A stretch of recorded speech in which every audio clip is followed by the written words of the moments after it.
Hi, I hope तुम लोग का एंटरप्रेन्योरशिप का पेपर बहुत अच्छा गया हो। अच्छा नहीं भी गया है तो अब भूल जाओ, क्योंकि अब वो सोच के दुखी होने का टाइम नहीं है। अकाउंट्स का पेपर है, ओके। अकाउंट्स बहुत ज़्यादा मुश्किल होती है। वी ऑल नो कि अकाउंट्स मुश्किल होती है। सो अब उसके लिए अच्छे से तैयारी करो। टाइम है तुम्हारे पास, काफ़ी टाइम है। अभी 24 को पेपर है। सो अच्छे से लग के पढ़ो ये कुछ दिन और हो जाएगा अच्छे से। आई ऑल्सो होप कि तुमने पूरे साल तैयारी की है, क्योंकि अकाउंट्स एक ऐसा सब्जेक्ट है जो ये लास्ट के कुछ दिन पढ़ के तुम मार्क्स ले आओगे, पर बहुत ज़्यादा मार्क्स नहीं आएंगे। सो अपनी एक्सपेक्टेशंस उसके अकॉर्डिंग रखो। अगर अभी तक ढंग से नहीं पढ़ा है तो बहुत अच्छे मार्क्स नहीं आएंगे, बट हाँ, अगर अभी पढ़ोगे तो आ जाएंगे मार्क्स। फेल वेल तो नहीं होगे। I don't think so fail होगे अगर अभी भी पढ़ोगे। अगर अभी भी नहीं पढ़ोगे तो पास भी होगे कि नहीं, मुझे नहीं पता। इसमें तुम्हारी बुक 3 जो होती है वो कम वेटेज की होती है और बुक 1 और 2 ज़्यादा वेटेज की होती है, ये पता होगा ऑलरेडी। बुक 3 को करो, बुक 1 और 2 पे ज़्यादा ध्यान दो।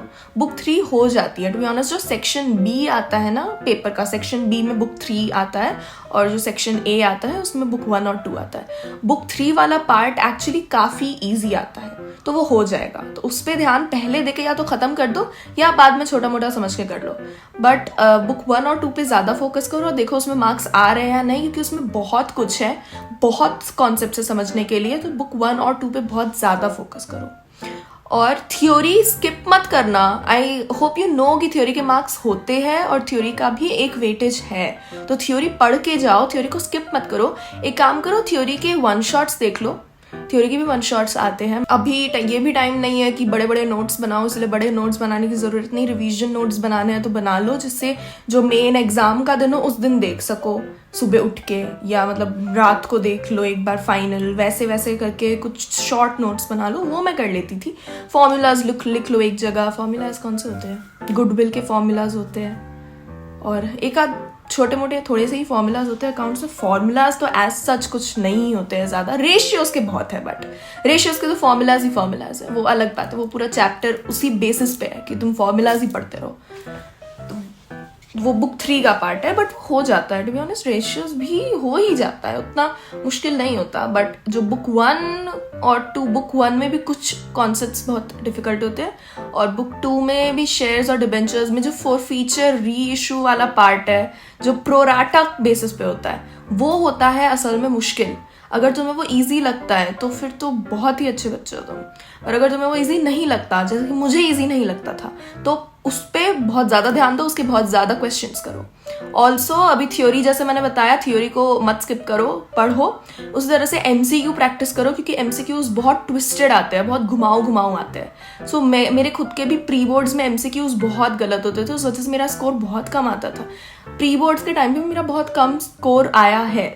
पेपर भी थोड़ा डिफिकल्ट बनता है प्री बोर्ड्स में, वो तो है ही। प्री बोर्ड्स के मार्क्स से तुम खुद डिसअपॉइंट मत हो और खुद को डिस्करेज मत करो कि मेरे प्री बोर्ड्स में कम आया तो मेरे बोर्ड्स में भी कम ही आएंगे, तो मैं क्यों पढ़ो, क्योंकि बोर्ड्स में प्री बोर्ड से ज़्यादा आ ही जाएंगे। तो मेरे प्री बोर्ड्स में मैंने वीक एरियाज भी नोट किए थे और मैंने अपने व्लॉग्स में भी दिखाया है। जो मैंने 12th के बोर्ड्स के टाइम पे व्लॉग्स बनाए थे, वो मैं ऊपर ऐसे आई बटन में रख दूंगी, तो उसमें भी मैंने दिखाया कि मैं हमेशा अपने प्री बोर्ड के पेपर्स और स्कूल में जो भी पेपर्स होते थे उनको मैं एनालाइज करती थी कि मेरे मार्क्स कटते कहाँ थे। क्योंकि स्कूल के पेपर्स में तो मार्क्स कटते हैं, वो तुम्हारी प्रैक्टिस है, उसमें तुम नहीं जा रहे कि इसमें तो हमें एकदम फुल मार्क्स लाने हैं, प्री बोर्ड में ही। बोर्ड्स में तुम्हें मार्क्स लाने हैं, उसलिए प्री बोर्ड्स में तुम प्रैक्टिस करते हो। तो वो प्री बोर्ड्स में तुम्हें ये एनालाइज करना है उन आंसर शीट्स को देख के। अगर कोई डाउट आ रहा है तो अपने टीचर से पूछो कि वहाँ मार्क्स क्यों कटे हैं और वहाँ पे क्या होना चाहिए। तो उस चीज़ को देख के समझो कि कहाँ पे गलती हो रही है और वो गलती बोर्ड में रिपीट करके मत आओ। तो MCQ तुम्हारे मार्क्स काट सकता है। MCQs की प्रैक्टिस करो और देखो कैसे MCQs आते हैं। और टाइम मैनेजमेंट का इसमें बहुत अच्छे से ध्यान रखना, ज़्यादा टाइम मत वेस्ट करना। किसी क्वेश्चन पे अटक जाओ तो दूसरे क्वेश्चन पे चले जाओ। वो क्वेश्चन अभी थोड़े टाइम के लिए छोड़ दो, थोड़ी जगह छोड़ दो उसके लिए जितनी तुम्हें लगती है कि तुम्हें ज़रूरत पड़ेगी, और फिर नेक्स्ट क्वेश्चन पे चले जाओ। नंबरिंग ढंग से करना आंसर की, मतलब कि कौन सा क्वेश्चन है, कौन सा पार्ट कर रहे हो, कौन सा ऑप्शन कर रहे हो, ये सब कुछ कर लेना। क्योंकि अगर एग्जामिनर चेकर कंफ्यूज हो गया तो फिर वो मार्क्स नहीं देगा। उसके तुम लगते कौन हो कि वो तुम्हें फालतू में मार्क्स दे। प्री बोर्ड्स में हमेशा मेरा पेपर छूट जाता था, बट मैंने उसके बाद इतनी ज़्यादा मतलब प्रैक्टिस कर ली और मेहनत कर ली कि बोर्ड्स में पेपर नहीं छूटा और टाइम पे पेपर हो गया। तो ये ध्यान रखो। फिर जो फॉर्मेट होते हैं, फॉर्मेट्स अच्छे से बनाना, मतलब छोड़ना मत, पर्टिकुलर्स लिखना, डेबिट क्रेडिट लिखना, ऊपर हेडर डालना कि कैपिटल अकाउंट है, पार्टनर्स कैपिटल अकाउंट है, वो सारे हेडिंग डालना। जर्नल में LF का कॉलम बनाना मत भूलना। जर्नल में मैं जब प्रैक्टिस करती थी तब मैं नरेशंस नॉर्मली नहीं लिखती थी, बट मैंने ऐसा पेपर में नहीं किया है, ठीक है। पेपर में नरेशंस हमेशा लिखना, जर्नल में नरेशंस के मार्क्स होते हैं, अगर तुम वो नहीं लिखे तो वो एग्जामिनर मार्क्स काट सकता है। बहुत अच्छा कोई इंसान हुआ तो वो मार्क्स शायद दे दे, पर चांसेस यही है कि वो मार्क्स काट लेंगे, इसीलिए लिख लेना नरेशंस और सारा फॉर्मेट अच्छे से बनाना। हेडिंग सब हेडिंग के जो क्वेश्चंस होते हैं उसमें भी टेबल फॉर्मेट में बनाना, फिर वो अच्छा दिखता है। ऐसे प्रेजेंटेशन थोड़ी अच्छी रखो। इसमें तो मैं कुछ अंडरलाइन करने नहीं बोल सकती, ये तो पूरा मतलब मैथ्स टाइप का ही है। बट अगर कोई ऐसा क्वेश्चन है जैसे रेशियोज के क्वेश्चन में कोई सोल्यूशन आ रहा है तो सोल्यूशन के इर्द गिर्द एक बॉक्स बना दो उसके अराउंड, तो उससे ये पता चलेगा कि तुम्हारा आंसर क्या है। तो अगर वो करेक्ट है तो तुम्हें पूरे मार्क्स वहीं पे मिल जाएंगे, अगर वो करेक्ट नहीं है तो फिर वो स्टेप मार्किंग स्टार्ट होगी एग्जामिनर की। हमारे स्कूल के टीचर ने बोला था कि स्केल और पेंसिल से बनाते बनाते टाइम वेस्ट मत करो, जो टेबल्स और सब कुछ होते हैं। तो तुम लोगों को भी मैं वही बोल रही हूँ कि ज़्यादा टाइम वेस्ट मत करो। देख लो हाथ से बन जाता है, इतना भी मुश्किल नहीं होता लाइन खींचना। मुझे तो स्केल से भी लाइन खींचनी उतनी नहीं आती सीधी, लेकिन फिर भी पेपर में जब वो प्रेशर आता है ना वो हो ही जाता है, क्योंकि तुम्हें भी पता है कि टाइम बहुत कम है और अकाउंट्स का पेपर टाइम में खत्म करना बहुत मुश्किल होता है। तो ज़्यादा ऐसे स्केल लेके मत बैठे रहो कि मैं तो एकदम सुंदर लाइन खींचूं और मार्क्स मिल जाएंगे, ऐसा नहीं होगा। मार्क्स के लिए तो तुम्हें कंटेंट लिख के आना पड़ेगा, तुम्हें आंसर दे के आना पड़ेगा, तो लाइनें बनाने में टाइम वेस्ट मत करो। अभी मैंने पूरे साल TS गिरेवाल फॉलो की थी और मैंने कोई और बुक से नहीं पढ़ा था। सो TS गिरेवाल की 3 बुक्स ही आती थी, हाँ 3 बुक्स आती थी, वो तीनों पढ़ ली थी पूरी। सारे क्वेश्चंस नहीं किए थे, सारे क्वेश्चंस करने की मेरी औकात नहीं है, मैं नहीं कर सकती उतने सारे क्वेश्चंस, बट जितना हो पाया मैंने उतना किया था। सो अभी तो टाइम नहीं है एक एक क्वेश्चन करने का, तो अभी तुम वीडियोस से PYQs और वो सब सॉल्व करो। और NCERT कहते हैं NCERT से आता है, और मैंने NCERT खरीदी भी नहीं थी और मैंने ऑनलाइन भी NCERT नहीं देखी थी। तो NCERT के लिए सुनील पांडा सर की आई गेस NCERT की 1 शॉट्स थी, तो वो मैंने देख ली थी, जिससे मुझे पता रहे NCERT में क्या क्या पॉइंट्स है। एक बार एटलीस्ट अगर मैं सुन लूँ तो मेरे दिमाग में चला जाएगा। और मैंने सुबह की लाइव क्लास भी की थी इनकी। तो मैंने जो नोट्स बनाए थे, अभी मैं यूट्यूब चैनल्स, तुम लोगों को पता है द होली ग्रेल कौन से 2 चैनल्स को हम कॉमर्स वाले बच्चे हमेशा प्रेफर करते हैं, बट अदर देन दैट कि मैंने उस हर चैनल का मैंने क्या क्या देखा है, तो मैंने रजत अरोड़ा सर के चैनल से मेनली नोट्स वोट्स सब कुछ बनाए थे। वो नोट्स बहुत अच्छे से प्रॉपरली बनवा देते हैं।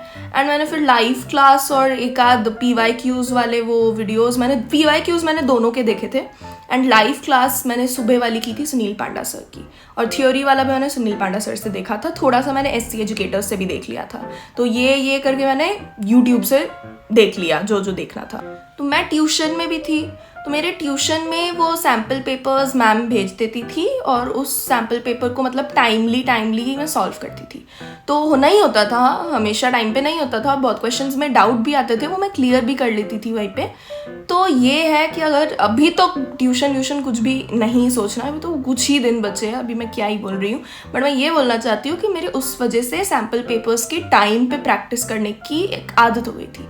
तो तुम अभी तुम्हारे पास खुद ही करने का सब कुछ टाइम है, टाइमर लगाओ 3 घंटे का, बैठो और पेपर एक लगा लो। सैम्पल पेपर की बुक्स भी आती है, मैंने कोई बुक तो नहीं ली थी, मुझे जो ऑनलाइन मिलता था और जो टीचर्स प्रोवाइड करते थे मैं उससे ही करती थी। स्कूल टीचर्स ने भी बहुत प्रोवाइड किया है एंड ट्यूशन टीचर ने भी प्रोवाइड किया, तो मैं उसी से कर लेती थी।